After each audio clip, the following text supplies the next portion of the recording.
The reason why it was banned originally was because, and I quote, just shuffle up and play another game of Magic instead of resetting the game. I am getting a new Niv Mizzet every upkeep. Eat my ass. Like, why the f do we need Stinky Sally the Porta Potty Bandit? Hey, I'll open it up with thank f Mana Crypt, Jeweled Lotus, and Dockside are still dead. I hope those rot in hell forever. Especially Jeweled Lotus, in my mind, is just a card that just should not exist. Really pleased they decided not to roll those back. You know what's so horrible about the sentence you just said? Is in this article, Gavin says Jeweled Lotus is the only one that might come back. They talk about it. Let me scroll to the fucking bottom. They have a section on Dockside Extortionist, Jeweled Lotus, and Mana Crypt. I will be transparent and say that if I believe if any of these are ever to return, the most likely one is Jeweled Lotus. And then they talk about a bunch of bullshit reasons that Jeweled Lotus is not the worst card that's ever touched this game. But yeah, Black Lotus, due to its one-shot nature, we all know that card's not good. Yeah, the iconic feel of a Black Lotus. Let's bring back Time Walk, you know? It's a one-shot card. Just remove whatever they cast. You guys are running Swords to Plowshares, right? Come on. No, exactly. I have seen the turn 1 Shieldred, where they go Shieldred turn 1, Swords to Plowshares. I never saw Shieldred for the rest of the game. I will say that for sure. However, where it becomes an issue is like the combo decks that like Godo. Oh like, yeah, no, I hate it. Yeah, that's fucked up and evil. And also, it's just such a horrible design because it's just like, yeah, you have a commander, so long as it has at least 3 mana that you can spend in it. If Jeweled Lotus is better than a Lotus Petal, your commander deck should have it. It's bullshit, and I do hate it. I think that high mana value commanders don't deserve support. I think you have support, and it's called all fucking 13 of the 2 mana rocks you can play. Eat shit. Jeweled Lotus was actually for high mana value commanders. It would say, use this mana only to cast this commander with mana value 6 or greater. If they weren't bitches, they would limit it to CMC 6 or higher. Oh, and then Tivit would finally be fair. Listen, it'd still be broken in Tivit and Godo, of course, but like, at least you wouldn't be lying to me. Let's scroll back to the beginning. So first up on the unbans for Commander is we now have re-access to Gifts Ungiven. I 100% agree with this. I think this card got banned. This was like a Spirit of the Format ban back when the scariest thing you could do was aggro slivers. So I think it's a bullshit card, but I feel like it's totally on the level of bullshit that everybody else is doing. The thing is with Gifts Ungiven, I don't care if you think it's good or not. I don't care if you think it's broken or not. This card should not be banned if Intuition is legal. If Gifts Given is legal? If Intuition is legal, then Gifts Ungiven should be legal. And vice versa. They can both be banned. Like, I'm fine with that option too.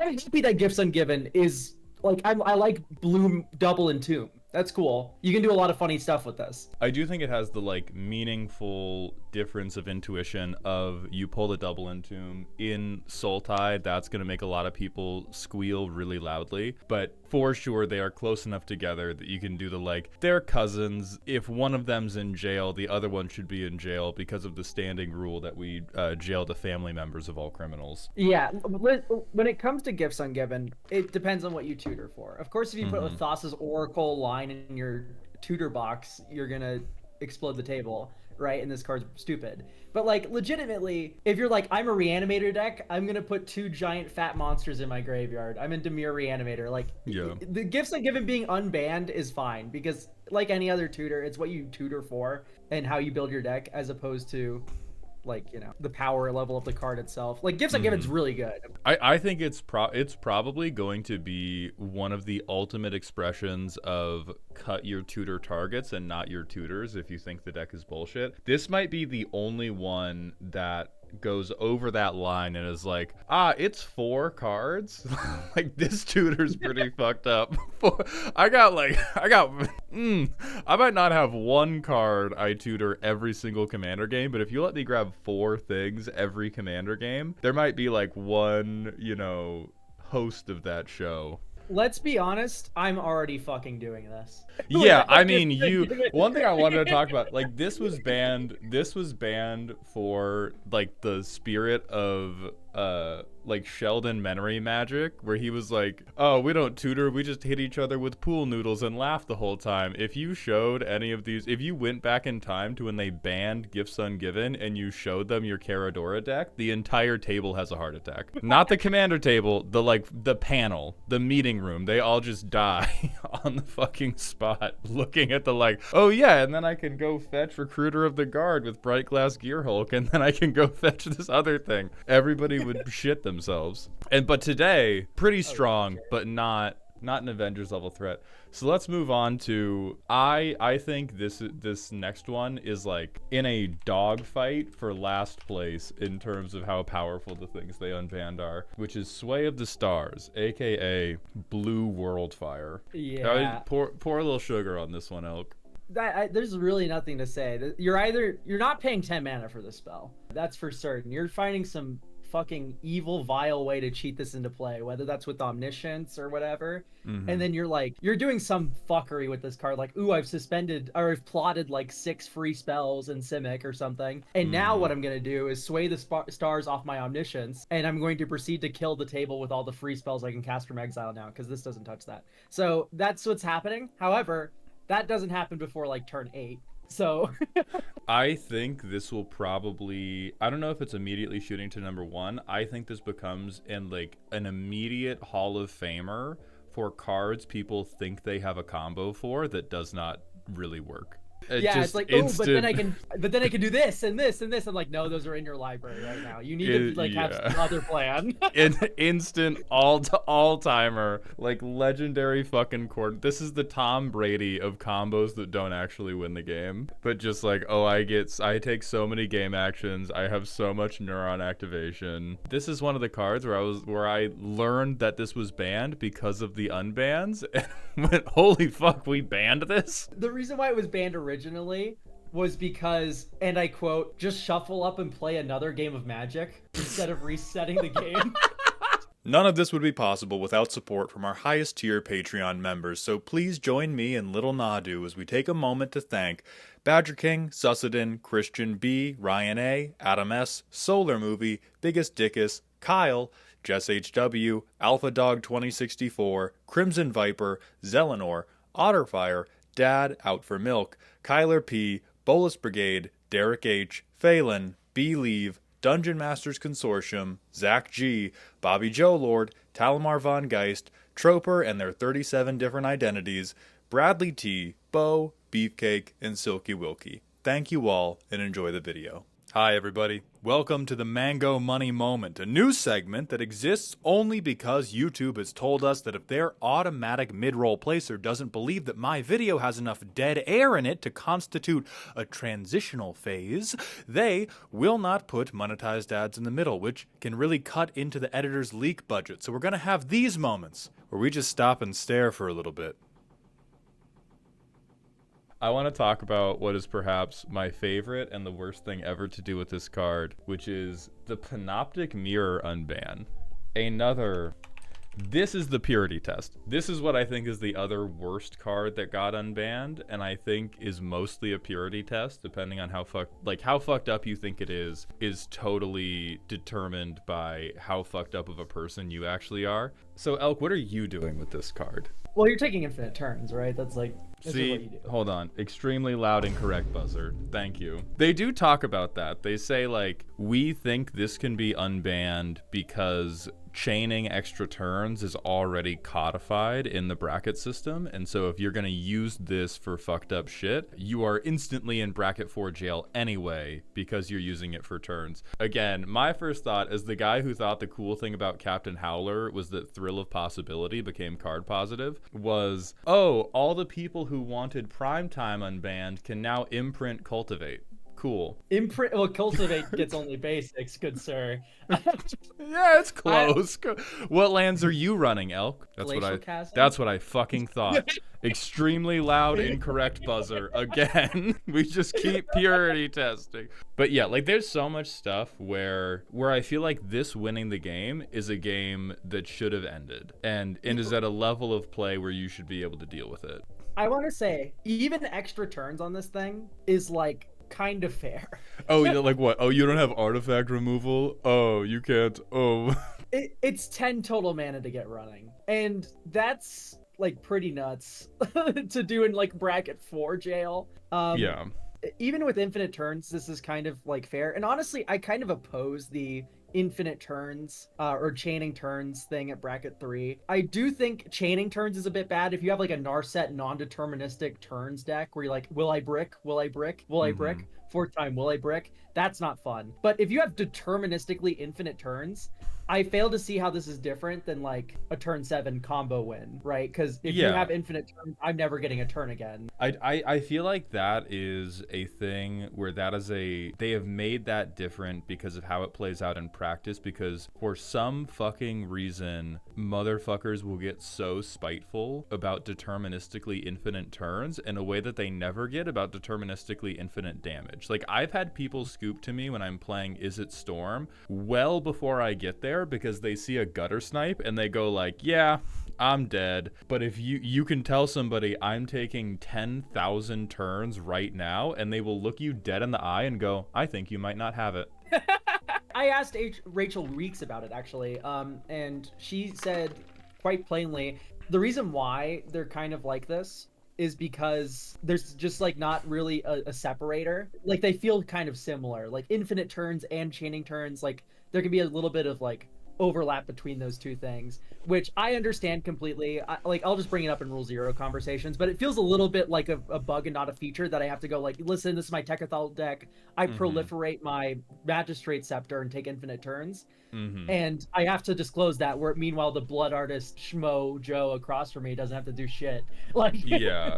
And I want to speak to that because it wraps up with what Agamame is saying, that the game changer and brackets seem based too much on salt score rather than actual playability, because why is infinite turns more evil than infinite damage, except that Timmy's more salty about it? One consideration is what makes people unhappy. It explicitly matters for this system, right? This is not a system that is exclusively for how do we get the most power balanced games ever. It's a power balancing tool that is mostly meant for people to have a better time. And unfortunately, even though I made fun of the Timmy players who look you in the eyes and go like, oh, I don't think you have it, I've met people who can take infinite turns and not win. Like, infinite turns, it's one of the pit stops on the path to hell paved by mono blue control players. There are people like Elk with the Tekkathal deck who, like, you're dead. When the infinite turn things happen, you have lost the game. Pack it up. And there are people, like, I have spoken to these people, I have looked them in their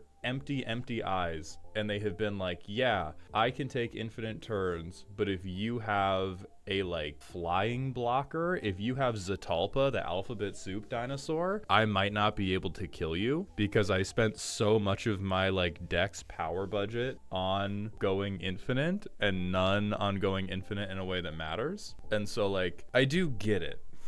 As dumb as it is. It's tough, yeah, because you can't really like police how people have built their decks. Do you win if you have infinite turns? Yeah, I mean, listen guys, PSA for all the viewers out there, Blue Sun Zenith is very cheap, and it will win the game when you have infinite turns. So you should just have one of those in your deck. I promise the cost is not that high. Like, yeah, what I'm putting on Panoptic Mirror, I'm putting Arenicus's Vile Duplication in my Niv Mizzet Clones deck.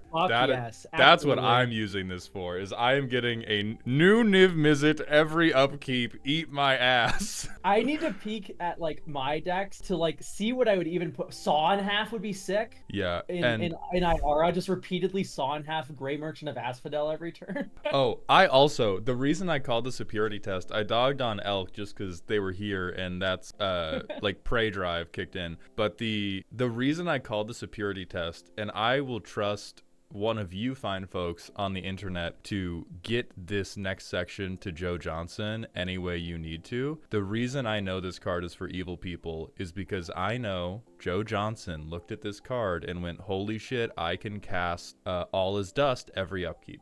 I know that for a goddamn fact. I know that he picked up one of his 18 Eldrazi decks and he said, I can cast All Is Dust every single upkeep. And I know you've slotted it into a deck already, Joe. And I'm gonna fucking get you. Oh god, can you imagine like imprinting like Eldritch Evolution? Every turn you just like birthing pod for whatever the hell you want. Oh my god. Sorry, I'm having too much fun. Let's move on to my least favorite unban, which is gonna be fucking Braids Cabal Minion. I personally, I'm for it. You bitch. We don't need, like, why the fuck do we need Stinky Sally the Porta Potty Bandit? I love her. Why do you love her? You love wrong. You love her. wrong. You can't fix her. Was Turgrid lonely? Here's my thing about it is I think it will not like ruin Commander or anything. I just think it's instantly in Turgrid jail, in the sense of like, this is the type of deck where if you were like, oh, I'm gonna play this, I would either swap decks or leave.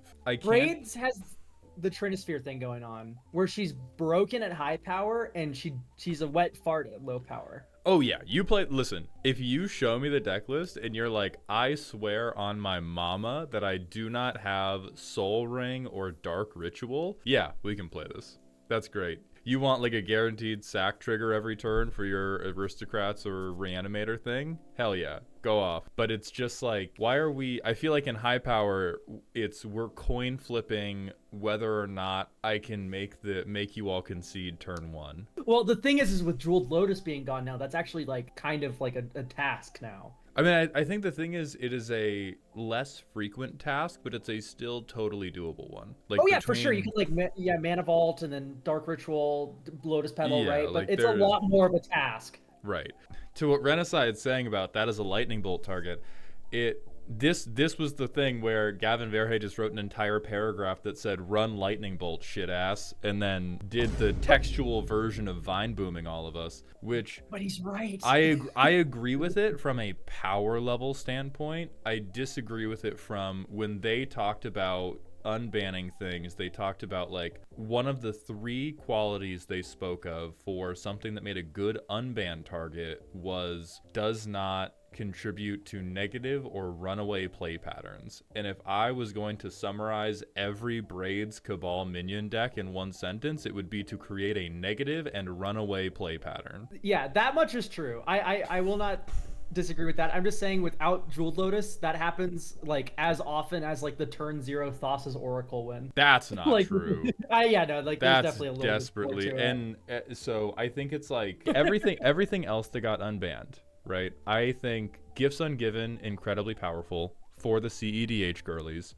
Sway of the Stars and like Panoptic Mirror and one more card that will not yet be spoken of were unbanned because they were like, you can do your level best to do something cute with this, and maybe you succeed, but even if you fail, it's extremely whatever. Braids is like, if you succeed, that game sucks. If you fail, the game is now a 3-player game with you in the corner crying. Yeah, Braids, that's if you use it as a commander and power it out on turn 1. I'm seeing Braids in like an Aristocrats deck. I have or like, you know, Mazarek, Crowl Death Priest. This gets you 4+1/+1 counters each rotation of the table. I think it's like meaningfully fine. Like, I think that's actually a pretty fun engine for a sacrifice deck, triggering your Mayhem Devil every so often. In Golgari, I agree.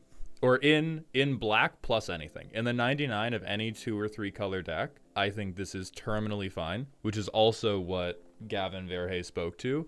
I specifically mean like in Commander, as Commander, I think this is Turgrid jail. Yeah, it's definitely in the Turgrid realm. I do want to back up Gavin a little bit on dice removal, because there is some worlds where that's actually correct, where dice removal isn't a fallacy. Yeah. And it's purely when a card is expensive to play and it doesn't do anything right away. See, I disagree with that. Or I guess I agree plus with that, because to me, the important quality of a dice to removal argument is more about how much common removal in the game hits you. Because some people will say like dies to removal about Avacyn, because like an Eat It, like Soul Shatter and Swords to Plowshares will hit her, versus like Infernal Grasp won't. So I am more open to dies to removal on Braids, because you can shock the bitch right? Yeah, We don't need some highfalutin fucking. We don't have to She's play defeated by council's both judgment, procs. get That's everybody fine. to unanimously vote to kill her. We can just like fucking sneeze as a red deck and she dies.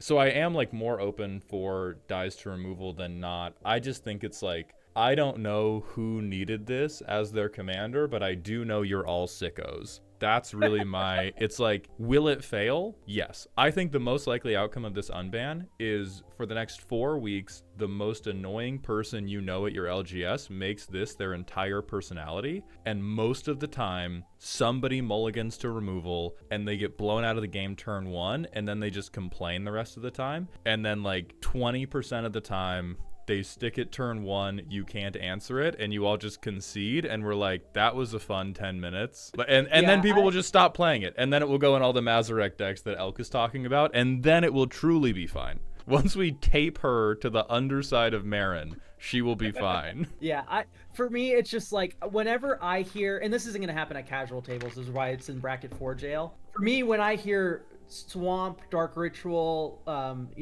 Lotus Petal, Braids turn 1, pass, I sacrifice my mountain, sure. I then play a new mountain, tap it, lightning bolt the Braids, and then in this world, I have effectively 4-for-1'd you. Right, and that's why I'm saying in most situations, this just becomes a 3-player game where this player is now complaining, which I think is like I think that is a bad thing for Commander, even if the Braids player has been defeated. Like, I think it's good if we kill the villain.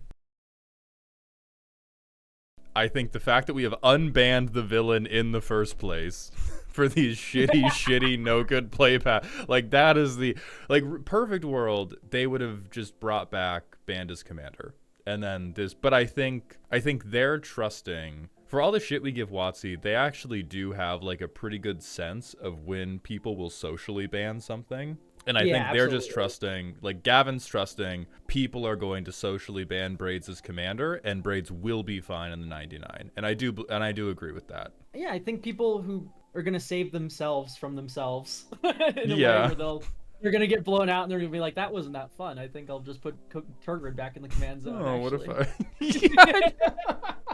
Oh, I think that kind of sucked. What if I made it till turn 2 until everybody targeted me? Precisely. All right, I'm gonna move on after. Yeah. Let's go to the last one. Coalition fucking victory. An 8-mana sorcery that allows you to win the game if you're playing Tiamat and you've cast Tiamat. I have gone back and forth on how I feel about this a few times, just over the course of the morning, because what I do think is necessary, I think we need some like concise win the game cards for these like dumbass 5-color value piles. Yes. I don't know enough about how somebody might cheat this out. I think that's more your speed, Elkathan. It's kind of free. It's an unban that you can do. This doesn't explode the format. It's just kind of boring. Like when people say combos are boring, what they're not seeing, of course, is the deck building that went into that combo. Right. The line that you have to follow through your deck and assemble the pieces. With Coalition Victory in a 5-color deck, well, of course it's a 5-color deck. Do you control your commander? Got him. It's literally a 1-card combo, and it's like, okay, that's fine. What Coalition Victory turns every 5-color deck into the pregame discussion: are you running Coalition Victory in your 5-color deck? No. Okay, great. Then we can not beat you to death. Yeah, and I think, and that's one of the things that brought me around on it, which is that I think we do need more beating 5-color players to death. Like, I think one of the worst brain worms that has infected everybody is the desire to let a 5-color player cook. They're all monsters. Like, we're all like, and I say that as somebody who very affectionately plays Niv Mizzet Guild Pact and is like, ha ha ha, oh look at me, I'm copying Niv Mizzet's. Kill me, bro. If your deck has 5 colors, that is international waters. We are using it to smuggle drugs. Like, you can't allow any of us to live. You just can't. And so I think it's both good that the card is out there to have a hard I win button to get people out of what I call pre-con jail, which is the phase a lot of people who like to play quote unquote fair magic will put themselves in pre-con jail, where they don't ever have a decisive way to win, and you just end up kind of like staring at each other, never wanting to take attacks because everybody would die to the crackback. And Coalition Victory becomes a way out of that. And I think people get mad at it because it's boring, but also like it's better to have a really, really good mid game that has a somewhat boring end than it is to have a Commander game that goes on 3 hours because nobody brought a card that wins the game. Yeah, I am all for that. Like the Craterhoof Behemoths of the world, I'm down. And I honestly do think that Coalition Victory is weaker than Craterhoof Behemoth. Oh, yeah, I agree. Yeah, because you just go like kill spell on your 5-color commander in response. Like Coalition Victory effectively gets countered. That's a 2-for-1. Like that's a serious swing in your favor. Oh my god. Okay, hold on. Dare on YouTube says, Mald, what if I have no decisive ways to win, but I prevent my opponents from ever having any ways to win? Am I still in precon jail? Brother, you are the warden. And that is a bad thing. Yeah, I have a prison deck, but part of that prison is making Brizella Voice of Nightmares, which is a 9/10 flying vigilance lifelink word soup, which kills everyone. So, right. You know, there's a difference between like hard prison, like I've locked you all into a permanent state of Winter Moon, or Winter Orb, and then there's you know, like a Staxy sort of deck that's just trying to buy enough time so you can win with combat damage, right? Yeah. There's definitely a valley there. Yeah, and so I will wait tentatively to see if the 5-color players, if there is some combo line that I am not currently thinking of that is just like this very clean and consistent, oh, I'm going to Coalition Victory every single game. But in my mind, this is just like one more bullet that I'm putting in the magazine that I have labeled, ramping is doing your thing, and I'm allowed to kill you after. It's just one more fucking bullet that I push into the mag of like, no, you cast Cultivate. That is doing your thing. Sorry, brother.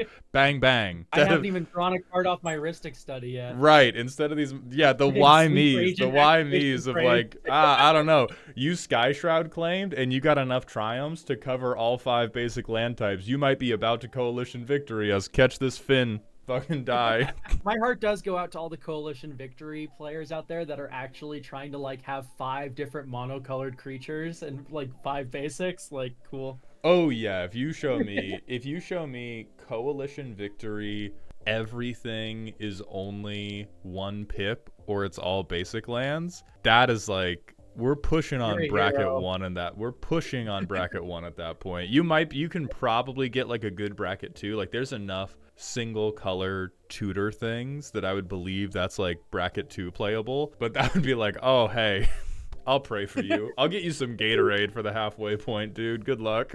Oh, true. Gigantha would be sick for that. Gigantha's only red and green, and then she taps for 5 colors. Oh yeah. Gigantha Commander Coalition Victory.